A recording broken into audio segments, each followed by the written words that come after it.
Bem-vindos a uma jornada fascinante que nos levará além das pirâmides douradas do Egito, para as terras ao sul, onde um império igualmente grandioso, porém muitas vezes esquecido, floresceu.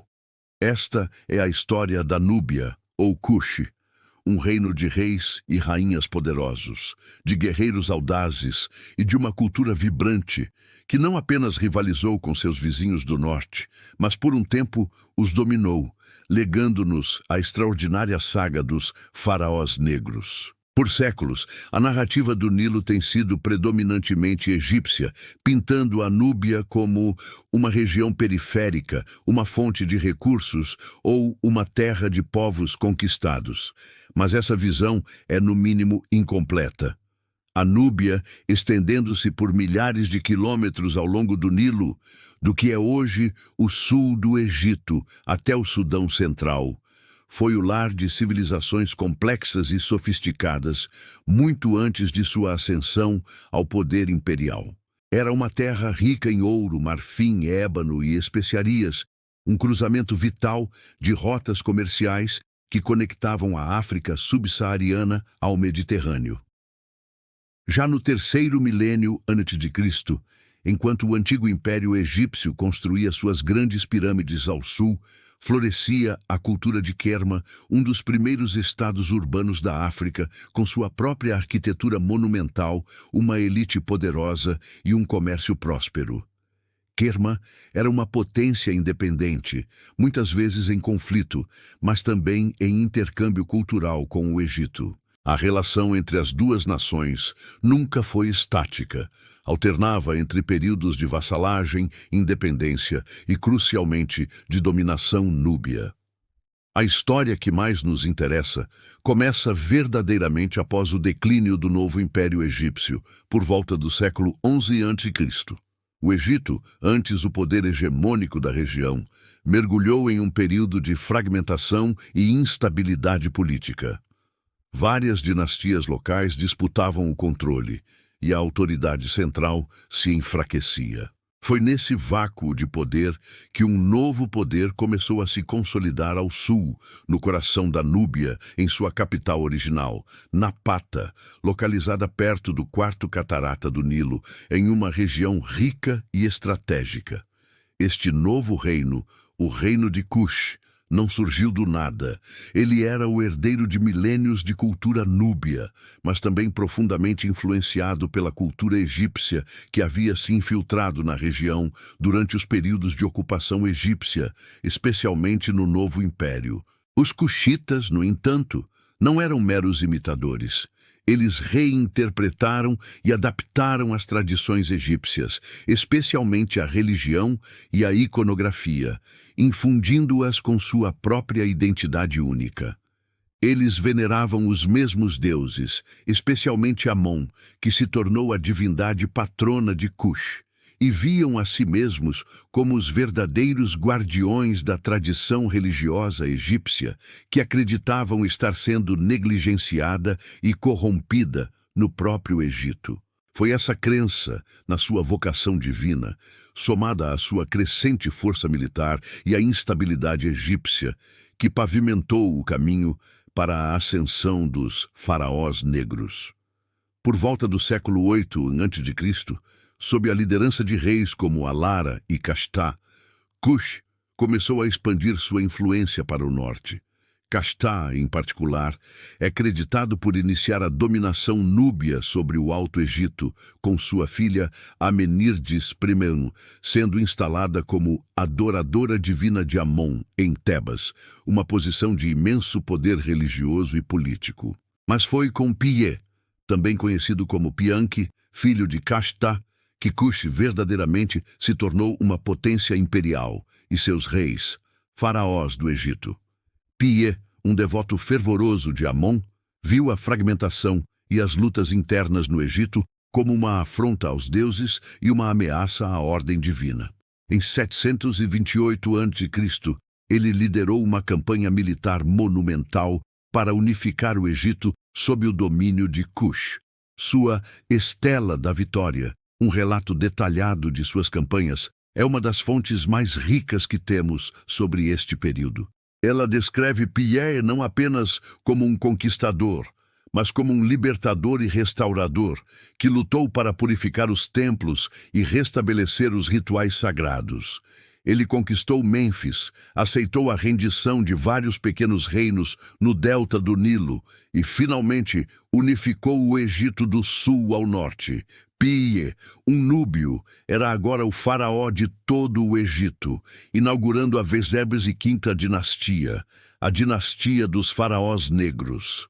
Os sucessores de Pie continuaram sua obra. Shabaka, seu irmão, consolidou o controle sobre todo o Egito, movendo a capital para Mênfis e iniciando um período de renascimento cultural e arquitetônico.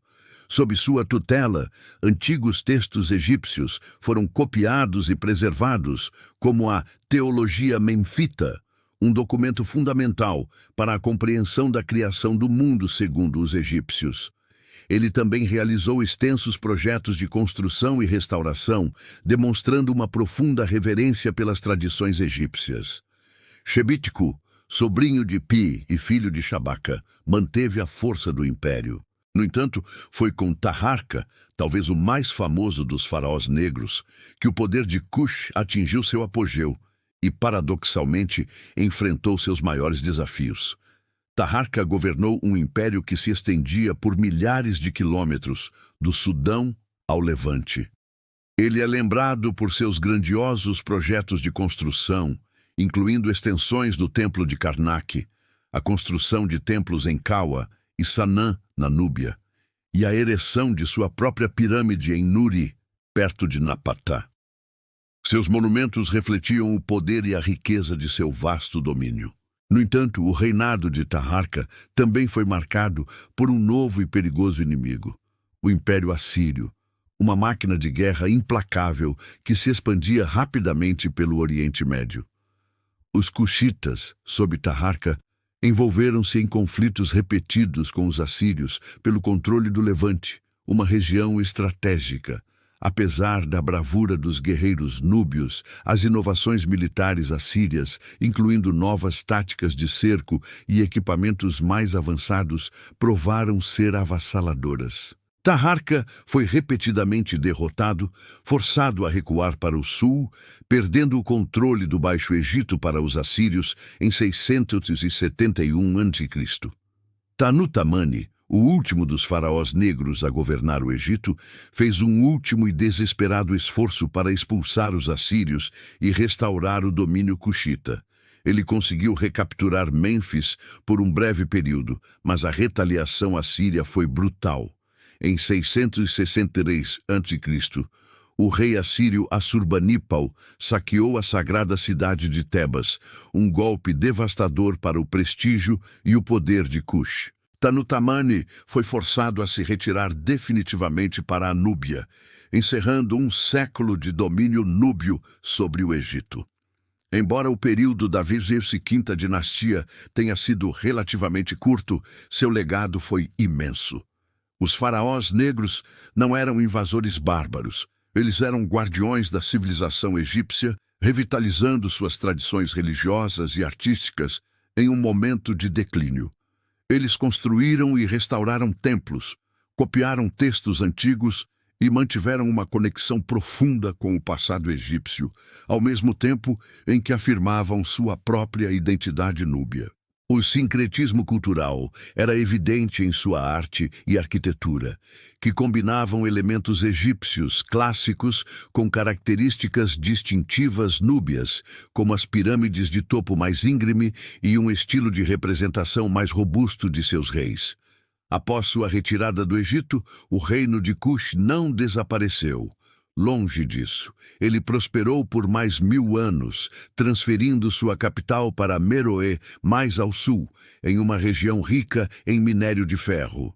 O período meroítico viu o desenvolvimento de uma escrita própria, a escrita meroítica, ainda não totalmente decifrada, o florescimento de uma indústria do ferro e a consolidação de uma cultura distintamente núbia, embora ainda em diálogo com as influências egípcias e posteriormente romanas.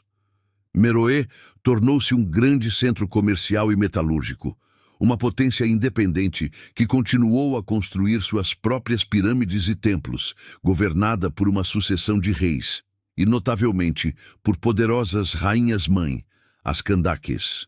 A história dos faraós negros e do reino de Cush é uma correção vital para a nossa compreensão do mundo antigo. Ela nos lembra que o Nilo era um rio que alimentava múltiplas civilizações e que o poder e a influência não eram exclusividade de um único povo. Cush foi uma potência militar e cultural, um império com sua própria voz que por um tempo governou seus vizinhos do norte e deixou uma marca indelével na história da África e do mundo.